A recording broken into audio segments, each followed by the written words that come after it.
Vamos começar pela manifestação do deputado federal Eduardo Bolsonaro, anunciando que vai se licenciar do mandato para se mudar de Malicuia, pelo menos por enquanto, para os Estados Unidos, onde está lá desde fevereiro. Não irei me acovardar, não irei me submeter ao regime de exceção e os seus truques sujos. Assim sendo, da mesma forma que eu assumi o mandato parlamentar para representar a minha nação, eu abdico temporariamente dele, para seguir bem representando esses milhões de irmãos de pátria que me incumbiram dessa nobre missão. Irei me licenciar sem remuneração para que possa me dedicar integralmente e buscar as devidas sanções aos violadores de direitos humanos. Ele fala também em asilo político, né? Ainda que o ministro Alexandre de Moraes tenha indeferido um pedido de apreensão do passaporte. Ele concordou, inclusive, com a manifestação do Procurador-Geral da República, Paulo Gonet, que alegou que não há elementos mínimos para enquadrar Eduardo nesse atentado, né, contra a soberania nacional. Falou, tó o passaporte. Acabou esvaziando, de alguma forma, um pouco esse discurso, não? Não, esse discurso do Eduardo Bolsonaro é um discurso meio, vamos dizer assim, meio alucinatório, né? Porque aqui no Brasil a gente não vive um estado de exceção, aqui no Brasil não tem nenhum jogo sujo da justiça contra ninguém. O fato é que a justiça brasileira, o Supremo Tribunal Federal e o ministro que ele citou diretamente, que é o ministro Alexandre de Moraes, está todo mundo analisando fatos e provas muito concretas, além da delação do tenente-coronel da ativa Mauro Cid, que é do Exército, que era braço direito de Jair Bolsonaro no governo. Então, na verdade, né, isso tudo foi uma grande jogada do Eduardo Bolsonaro, que, curiosamente, vinha lutando bravamente para ser presidente da Comissão de Relações Exteriores da Câmara dos Deputados. Só que ele estava lá nos Estados Unidos brigando para ser presidente de uma comissão aqui no Brasil e acabou ficando por lá. Né? Ele fica por lá, ele diz que vai pedir uma licença, está pedindo uma licença não remunerada da Câmara, e aí a gente lembra que as licenças da Câmara por interesses pessoais têm um prazo muito fixado ali, o prazo é de 120 dias. Em 120 dias, portanto, o Eduardo Bolsonaro ou volta e assume o mandato, ou o suplente dele será chamado a ocupar essa vaga. E por que o Eduardo Bolsonaro fica nos Estados Unidos?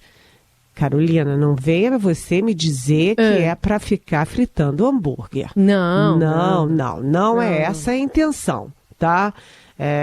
Vamos falar sério aqui. Não é para fritar o hambúrguer, na verdade ele está lá evidentemente para fazer proselitismo contra a democracia brasileira.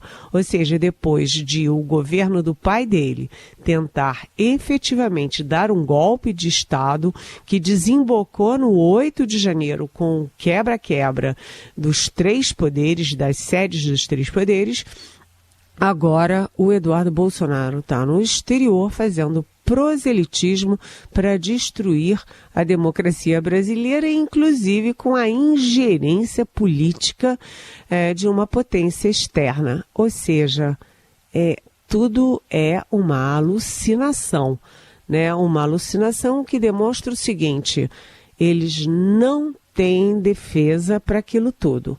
E como não têm defesa, partem para o ataque e eles sim para o jogo sujo.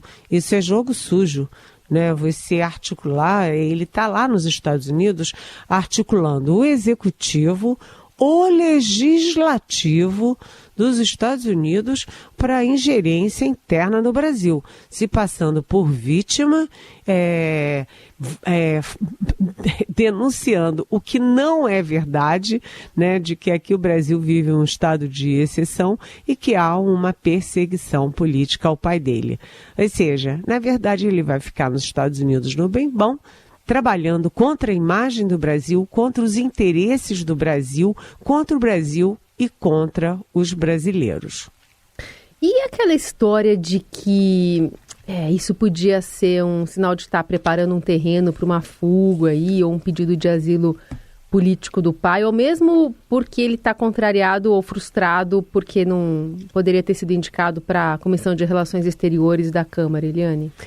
Na verdade, a versão mais, vamos dizer assim, eu acho que é mais consistente, é de que ele está preparando a fuga do Jair Bolsonaro. Lembrando que não seria a primeira vez que o Bolsonaro tentaria fugir, porque o Bolsonaro já se escondeu numa embaixada de malinha e tudo, né, com aquelas roupinhas de quem está fugindo, né, e não custa nada ele tentar de novo.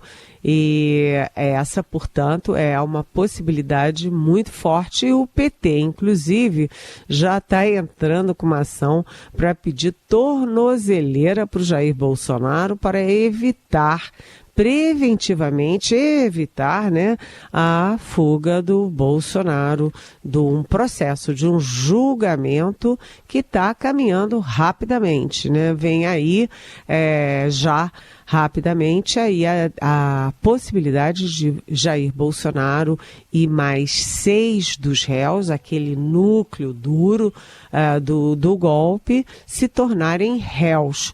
Ou seja, Bolsonaro, que saiu da cadeira de presidente, agora assume o banco dos réus. E o que o Eduardo Bolsonaro está fazendo, e ele que tem acesso, não se sabe até quanto é esse acesso, né? Ele se mostra íntimo do Trump. Sim. Quem mora lá nos Estados Unidos acha isso um pouquinho exagerado, mas ele está tentando que o Trump ponha todos os poderes dele para evitar a prisão do pai. E aí ele fala coisas como ele vai ficar preso, vai ter prisão perpétua. Aqui no Brasil não tem prisão perpétua, só lembrar esse pequeno fator objetivo. Vamos falar também sobre imposto de renda, porque ontem finalmente chegou lá no Congresso, numa cerimônia, né, essa pretensão de se isentar de imposto quem ganha até R$5.000, que era uma promessa de campanha do presidente Lula. Mas o projeto apresentado oficialmente foi além para abarcar algumas faixas da população nas quais a popularidade do governo vem caindo a cada pesquisa, né, de R$5.000 a R$7.000. A gente tem a manifestação aqui do presidente Lula e do presidente da Câmara, Hugo Motta, nessa cerimônia, sinalizando ali uma pequena quebra de braço, não sei se dá para categorizar assim, você que vai nos dizer, Eliane, sobre esses ajustes para compensar a isenção, embora a tendência seja de aprovação ali, porque é uma medida bastante popular. Vamos ouvir. Que nós estamos aqui, presidente, para dizer que o senhor terá de nós a lealdade na tramitação dessa matéria, mas sempre buscando trazer a verdade nessa relação. E o Congresso, com certeza, na sua diversidade, ministro Haddad, fará alterações nessa matéria, não tenho dúvidas, pela importância que ela tem. Alterações que, com certeza, visarão melhorar a proposta. E nessa relação de lealdade, nós temos, ministro Haddad, que aqui também rememorar que o Congresso não faltou à agenda do Ministério da Fazenda em nenhum momento, nos últimos 2 anos, 2 anos e 2 meses, 2 anos e 3 meses. E acredito que continuaremos dessa forma. Quando a gente manda um processo para o Congresso Nacional, um projeto de lei ou medida provisória, eu sempre digo que o Congresso passa a ser dono do projeto e, portanto, ele tem o direito de fazer as mudanças que entenda necessário. Nesse caso desse projeto, eu espero que, se for para mudar para melhor, ótimo, para piorar, jamais. E aí, hein? O presidente Lula defendeu bem o projeto ontem. Ele foi muito consistente na fala dele. O presidente Lula derrapa muito, né, quando vai falar de improviso, mas ontem ele explicou bem o projeto, explicou bem a questão de uma justiça não apenas social, mas de uma justiça tributária, porque todo mundo sabe, as torcidas do Flamengo, do Corinthians, do meu Botafogo, todo mundo sabe que o mais pobre no Brasil paga um imposto muito maior proporcionalmente do que os ricos, que não apenas pagam alíquotas baixas, como também tem 1000 jeitinhos para fugir, para escapulir do fisco. Então, eu vou dar só um exemplo, né? São 4 faixas de tributação, né? São 4 faixas ali, a mudança aborda, né, foca em 4 faixas. Uma até 5 mil salários, 5 mil reais por mês, que vai ficar isenta, né, não paga mais o imposto de renda. De 5 a 7 mil reais, eles vão reduzir, o governo está reduzindo o imposto que essa massa da população paga. Né? Então, é uma coisa progressiva.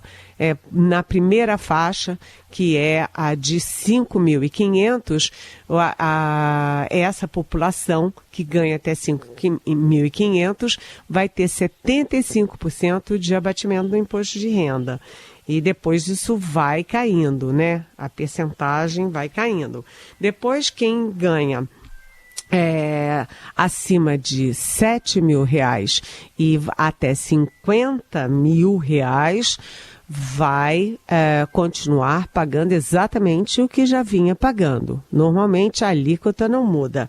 E depois de 50 mil, né, vai ter uma taxa crescente, né? Quanto mais aumenta o salário, mais aumenta a taxa, e que vai até 10% de quem ganha mais de 100 mil reais por mês, o que é 1.200.000 reais por ano, sem contar o 13º.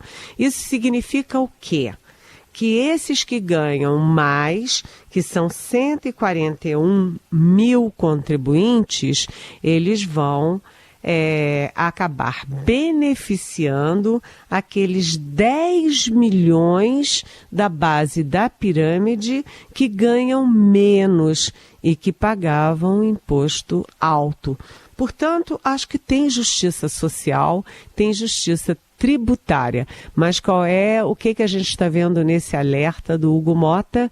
A gente está vendo que a Câmara e o Senado podem estar se armando, não para impedir a isenção até 5 mil, mas para proteger o topo da pirâmide, para que os amigos, os financiadores de campanha, etc., não paguem mais. Aí eu tenho um amigo que é muito bem-humorado dizendo: agora eu quero ver qual é o deputado e o senador que vai sair na rua com uma faixa dizendo: tô aqui para proteger quem ganha 600 mil reais por mês, por ano. Então, realmente é difícil. Vamos ver como é que a Câmara vai fazer para não mostrar que está protegendo os super ricos. E muitos deles, né, empresários, vieram de ramos ali que também ganham bem, né? Talvez estejam nessa faixa aí de renda. Enfim, são coisas conflitantes que veremos a seguir. Seguimos com Eliane Cantanhede, agora para nos aprofundarmos nesta pesquisa Quest, que foi divulgada hoje, trazendo a reprovação do trabalho do ministro da Fazenda, Fernando Haddad, que disparou a 58% em março e atingiu o maior patamar desde o início do governo. Esse patamar também representa mais do que o dobro aferido na última edição do levantamento, que foi em dezembro, quando atingiu 24%. Também não está bem nesse retrato o presidente Lula e a política econômica desse governo, Eliane. Vamos ouvir aqui um trechinho do Haddad ontem falando sobre imposto de renda, né? Mas tentando falar de um legado, tentando ser essa pessoa que vai, de alguma forma, trazer um peso político e um benefício a partir dessa decisão do imposto de renda, dessa mudança, para si e para o governo.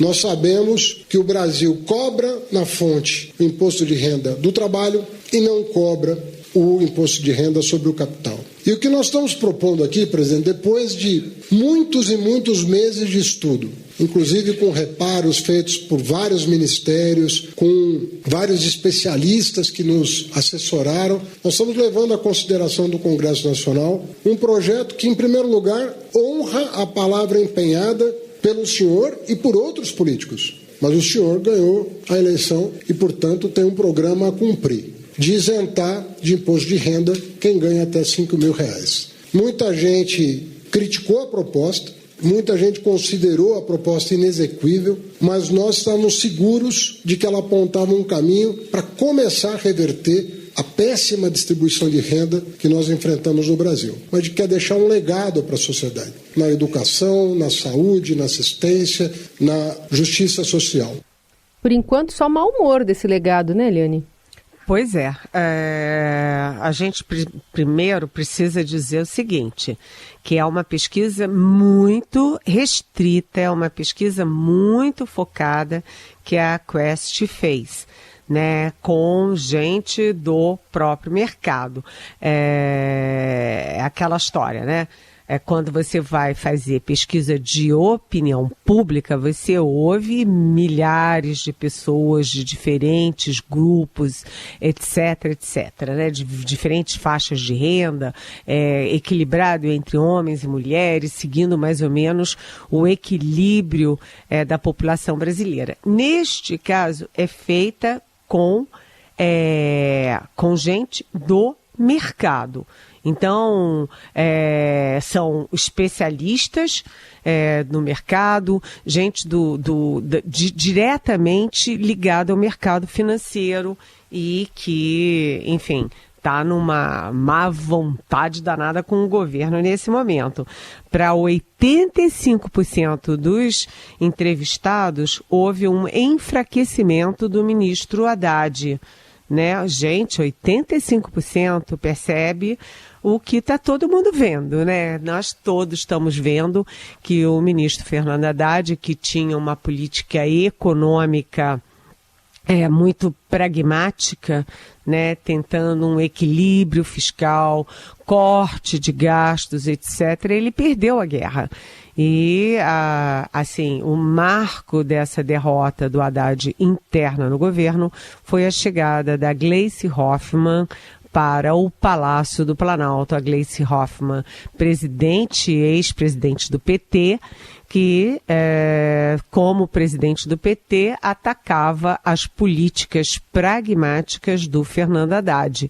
E agora ela está dentro do Palácio do Planalto exatamente no momento em que o presidente Lula faz uma guinada à esquerda e toma uma série de medidas de caráter populistas, né? Por exemplo, isentando os que ganham até R$5.000 do imposto de renda, aumentando o Vale Gás, discutindo como diminuir a conta de luz. E aí a gente pode perguntar o seguinte, isso é medida populista ou são medidas que são necessárias no que o Haddad chama de o país profundamente injusto que nós temos, né? É uma desigualdade de renda absurda, isso inclusive na cobrança de impostos, na qualidade de vida e em tudo o resto.